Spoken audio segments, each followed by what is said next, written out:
Սյունիք կատարած այցելությունից հետո ուզում եմ անդրադառնալ մի քանի պաշտոնյաների դիտարկմանը մեր առաջարկների հետ կապված։ Առաջինը էկոնոմիկայի նախարար պարոն Պապյանը հայտարարել է, որ խնդրել է մեկը ինձ հուշի, որ Վայոց ձորը արդեն գինեգործական կենտրոն է։ Եկեք տեսնենք, թե ինչ գինեգործական կենտրոն է Վայոց ձորը, որովհետեւ համեմատենք իրական գինեգործական կենտրոնը պարոն Պապյանի պատկերացրած գինեգործական կենտրոնի հետ, համեմատում ենք Վրաստանի, օրինակ Կախեթի մարզը Հայաստանի Վայոց ձորի հետ։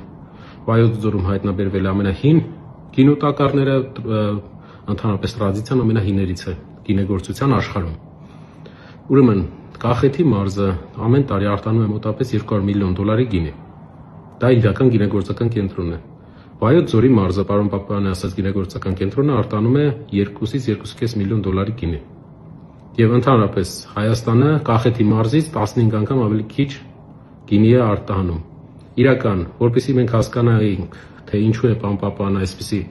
կարծիք հայտնել, ես ուսումնասիրեցի կենսագրությունը իր եւ ամենայն հարգանքով, բայց նա աշխատել է խանութներում որպես մարքեթինգի մասնագետ եւ չեմ կարծում, որ նրա փորձառությունը օբյեկտիվ է,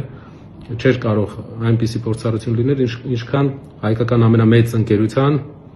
ամենամեծ ներդրողի ներկայացուցիչի եւ մենք ենք ասում գինեգործական կենտրոնը դա տասնյակ միլիոնների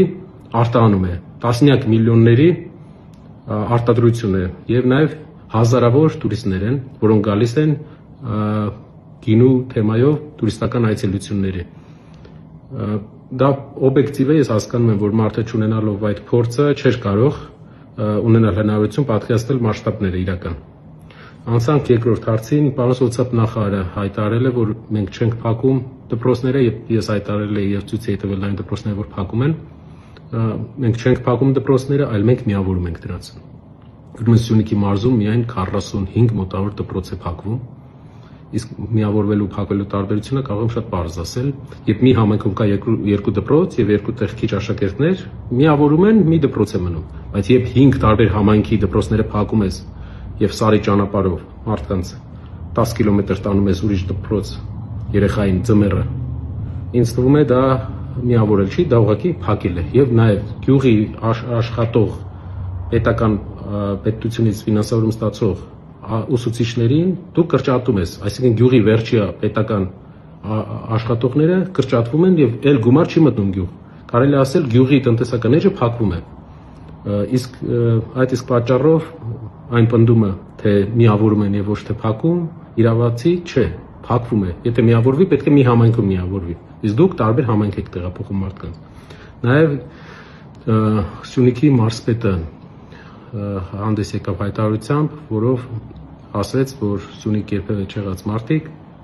եկել են եւ Սյունիքից են ուզում խոսեն։ Պարոն մարզպետը հանձնարարական է ստացել ինչ-որ ստատուս գրի, բայց չի ուսումնասիրել իմ կենսագրությունը, չգիտեմ կրկնեմ թե չկրկնեմ,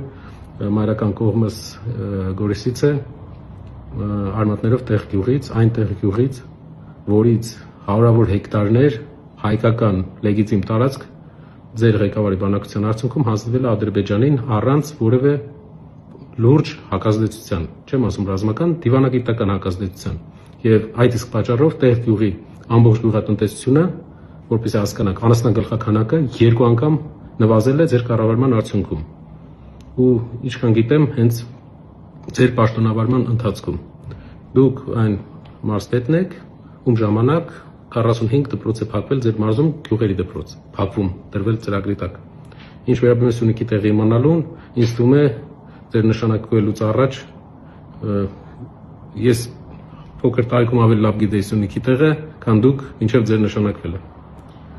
Որպեսզի ցույց տաք, որ լավ գիտեք Սյունիքի տեղը, մի բան եմ առաջարկում, Թասիկ գյուղում, Սիսիանում մարդիկ մեզ մոտեցան, ասացին, որ ջուրը տարվա կեսը ձեռքով կրում են։ Եթե այդքան լավ եք ճանաչում Սյունիքի տեղը եւ այդքան մտահոգ եք Սյունիքի բնակիչների համար, լուծեք ջրի խնդիրը Թասիկ գյուղում, այլապես մենք կլուծենք այն, ուղղակի մի պայմանով, եկեք մի պայման։ Եթե դուք չեք լուծում ջրի խնդիրը այդ գյուղում, գյուղի կեսը ջրի խնդիր ունի։ Եթե դուք չեք լուծում, մենք լուծում ենք եւ դուք չեք խոչընդոտում։ Եվ կտեսնեք ինչ արագ ենք լուծում։